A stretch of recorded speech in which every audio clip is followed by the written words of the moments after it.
mahasiswa yang respect. Respect adalah sikap dan tindakan yang mendorong dirinya untuk menghasilkan sesuatu yang berguna bagi masyarakat, mengakui dan menghormati keberhasilan orang lain. Hakikat respect, respect itu tidak takut dan tidak kagum. Ia berasal dari kata respires atau melihat, maka ia berarti kemampuan untuk melihat seseorang sebagaimana apa adanya, sadar akan keunikannya sebagai seorang individu. Respect berarti perhatian bahwa orang lain harus tumbuh dan jangan terkekang sebagaimana dirinya sendiri. Respect berarti adanya perasaan positif atas harga diri, baik itu untuk orang lain atau entitas lain seperti bangsa atau agama, dan juga tindakan-tindakan khusus dan perilaku yang mewakili penghargaan tersebut. Respect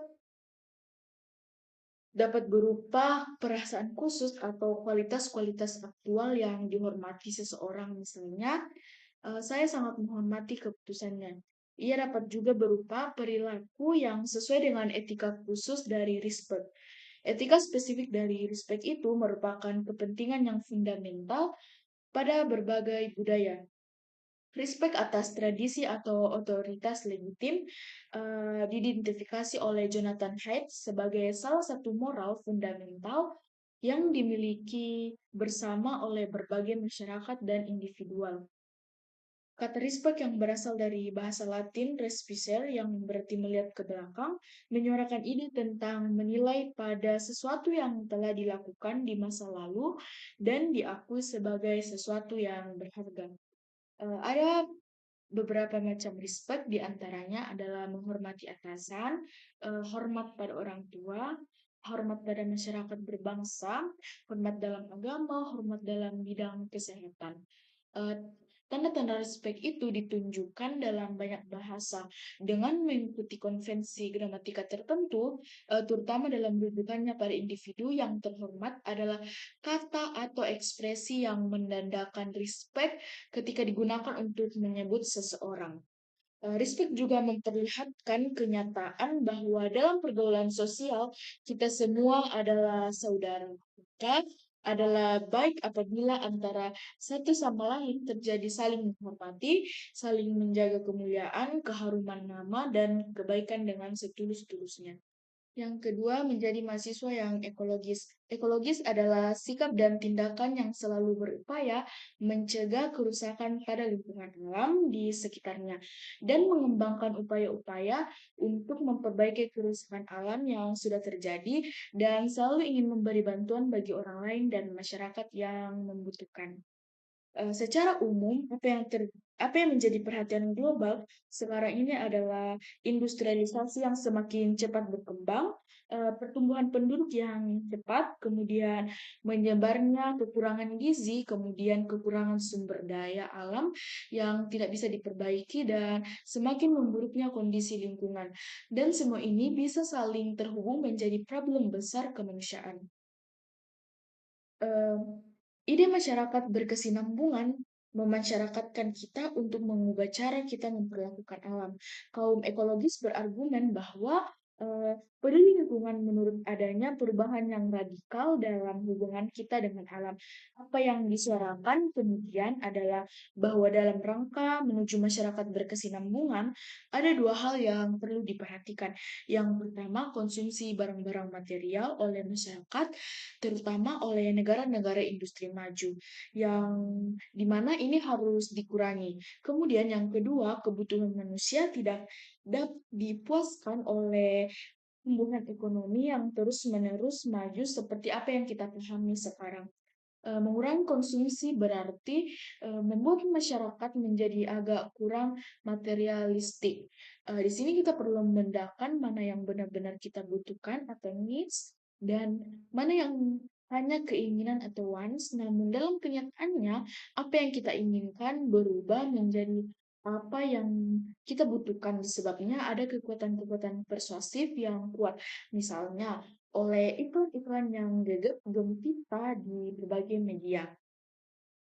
Ada dua argumen mengapa kita harus peduli lingkungan. Pertama, sebab kita memerlukan lingkungan tersebut. Kedua, sebab alam itu sendiri berhak untuk berkesinambungan. Gerakan yang mengampanyekan untuk kembali ke alam, peduli alam, dan menghormati alam, biasanya disebut gerakan hijau.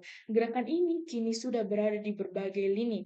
Di antara gerakan hijau, ada yang berupaya untuk ikut pemilu atau hanya berupa kelompok penekan dalam agenda hijau.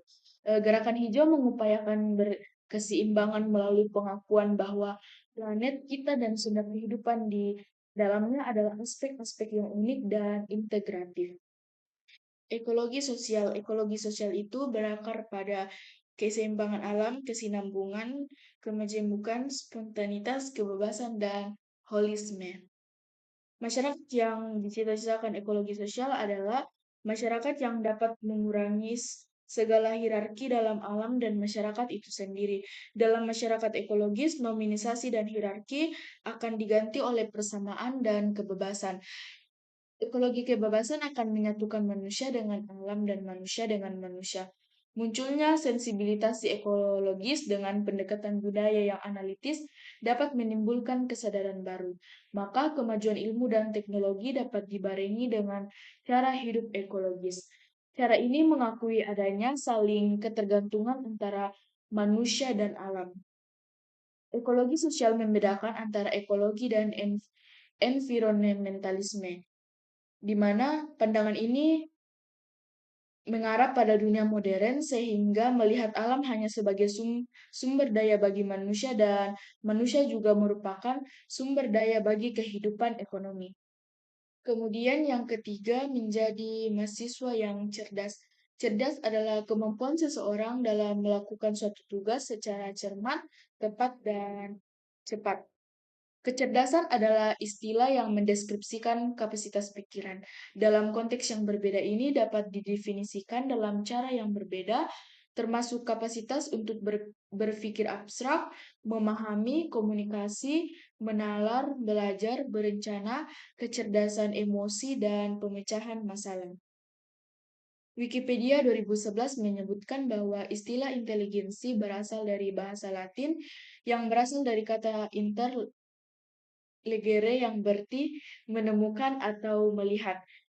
Di abad pertengahan berarti pemahaman yaitu pemahaman akan hal-hal metafisis dan kosmologis termasuk teori kekekalan jiwa, konsep akal aktif, dan lain-lain. Kecerdasan dapat dihitung katanya dengan berbagai testing psikometrik. 10 kemampuan dasar yang biasanya diukur dalam tes IQ yang biasanya disebut faktor inteligensi umum.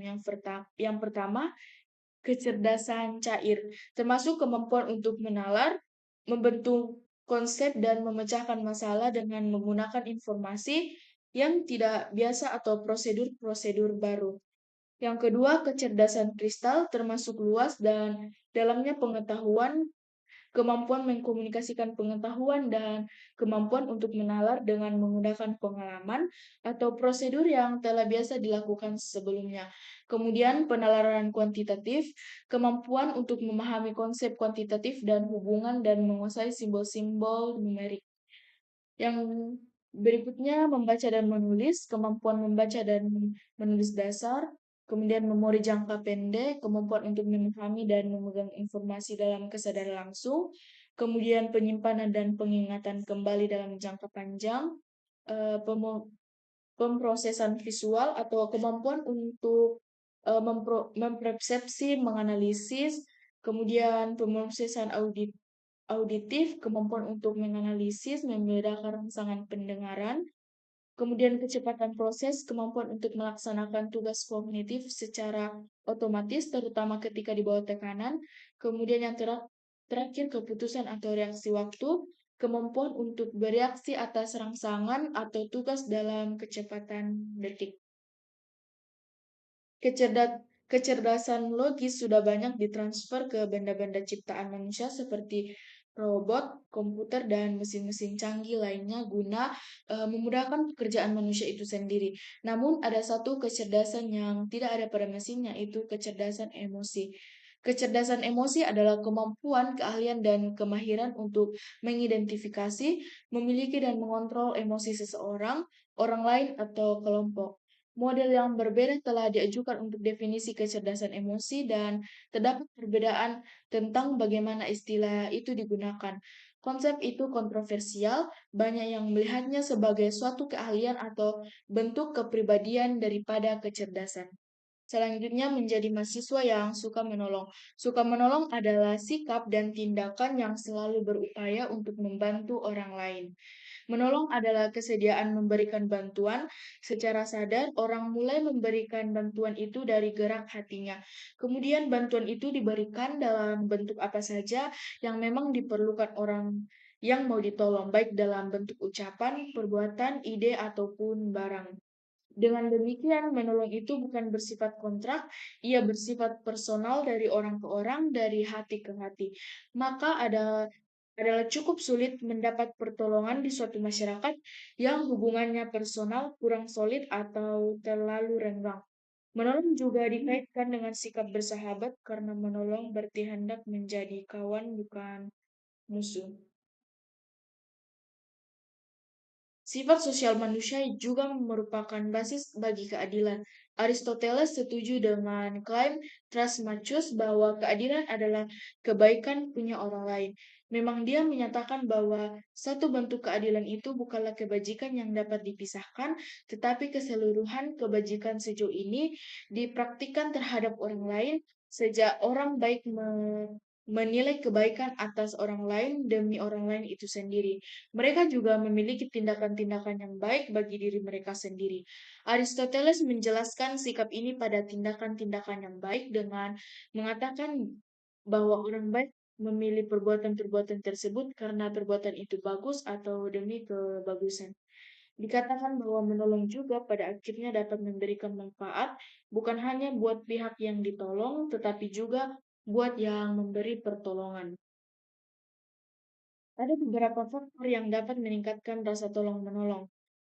Mengurangi ambiguitas atau meningkatkan rasa tanggung jawab, rasa bersalah dan perhatian untuk cinta diri, pengajaran ketertiban moral, kemudian mencontohkan altruisme.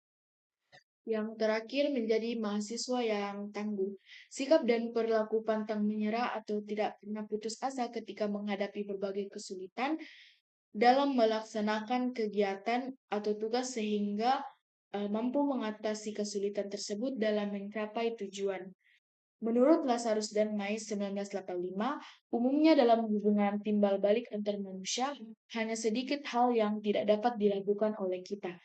Perkataan saya tidak bisa, itu sebetulnya tidak akan pernah ada, atau kalaupun ada hanya untuk melemahkan kita sendiri.